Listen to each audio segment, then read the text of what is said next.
কি দেখে কি আলহাজ শহীদ আলীর কথা ভুলে গেছেন নাকি? উনি পরীক্ষিত সেবক। উনি 10 বছর আপনাদের উপজেলা পরিষদের দায়িত্বে ছিলেন।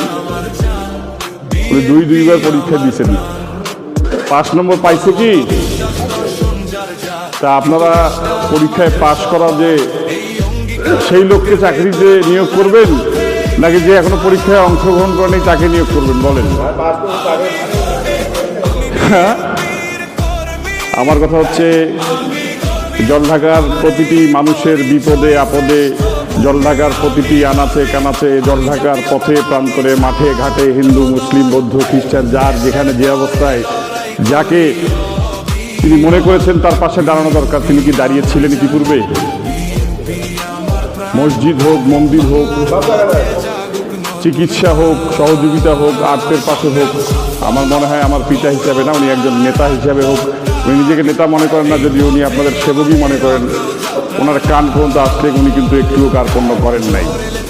এবং আমার মনে হয় আল্লাহ যদি ওনাকে যদি হায়াত দারাজ করে, উনি যদি সুস্থ থাকে, আপনাদের পাশে সে সবসময় দাঁড়াবে। সেটা উনি এই ত্রয়োদশ সংসদ নির্বাচনে এমপি নির্বাচিত হোক আর না হোক।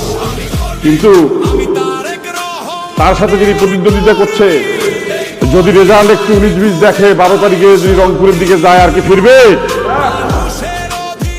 ওনার কিন্তু এখান থেকে 1 কিলো দূরে বাড়ি। মানুষের তো গ্রামের বাড়িতে আসলে থাকে, বড় ভাইয়ের ঘর থাকে, ছোট ভাইয়ের ঘর থাকে, ওনার তো থাকার ঘরও নাই এখানে। কি বুঝতে পারলাম? ইনশাল্লাহ আমাদের সনাতনী ভাইরা যদি আমাদের বিগত উপজেলা ভোটের মতো ভোট দেয়, উনি ওনার 9 নম্বর সেন্টারে জিততে পারবে না, কুটামারা, নিশ্চিত থাকেন। তো আমরা একদম অনুষ্ঠানের শেষের দিকে আসছি। আমরা সংক্ষিপ্ত আকারে শ্রী নারায়ণ চন্দ্র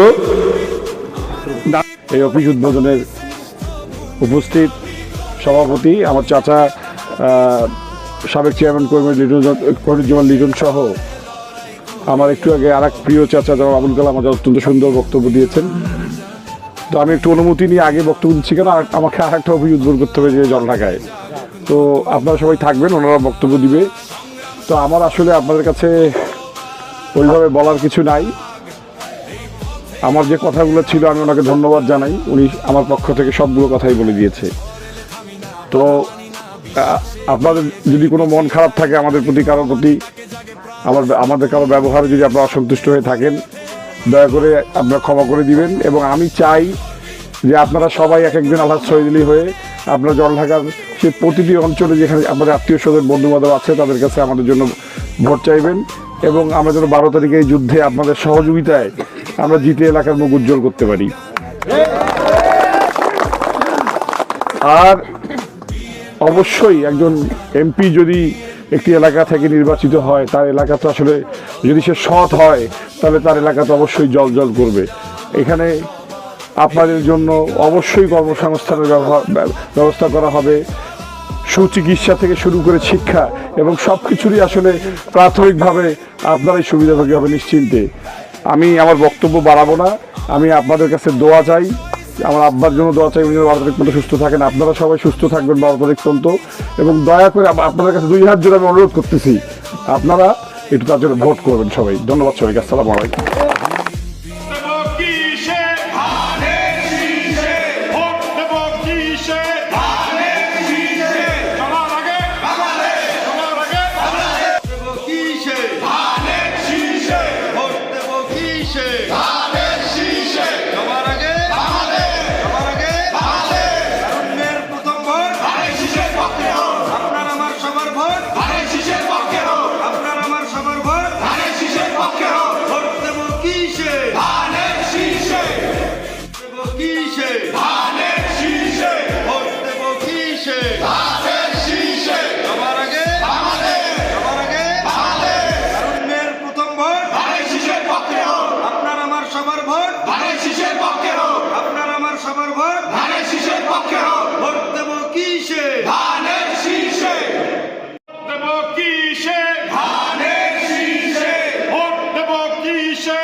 উনি একজন সমন্বয়ক ছিলেন, উনি দেশের জন্য যুদ্ধ করেছেন, দেশের ক্লান্তি লগ্নে উনি রাষ্ট্রের হাল ধরেছেন। উনি বাংলাদেশের বিভিন্ন জায়গা থেকে বেছে বেছে গুণী লোকজনকে নিয়ে সে রাষ্ট্র পরিচালনার কাজে নিয়োজিত করেছিলেন। দেশ যখন, দেশের অর্থনীতি, দেশের আইন শৃঙ্খলা সবকিছুই যখন সচলের পথে, তখনও তাকে কোনো এক ষড়যন্ত্রের মাধ্যমে 1981 সালের 30শে মে চিটাগং সার্কিট হাউসে তাকে এক নির্মম হত্যাকাণ্ডের শিকার হতে হয়। বাঙালি জাতি আর একবার একটি বড় ধাক্কা পায়। তবে তার দল সেখান থেকে থেমে থাকেনি, যার ফলশ্রুতি দিয়ে আমরা আগামী 12ই ফেব্রুয়ারি দেশের ত্রয়োদশ নির্বাচনে অংশগ্রহণ করতে যাচ্ছি। এই নির্বাচনের পূর্বে তার জন্মদিনকে আমরা এইভাবে যে পাবো এবং তাকে এইভাবে স্মরণ করতে পারবো, সেজন্য মহান রাব্বুল আলামিনের কাছে শুকরিয়া আদায় করছি। আমরা অত্যন্ত সংক্ষিপ্ত আকারে জনাব ফেরদৌস আলম বাবু চলে গেছেন উনি। আচ্ছা, তাহলে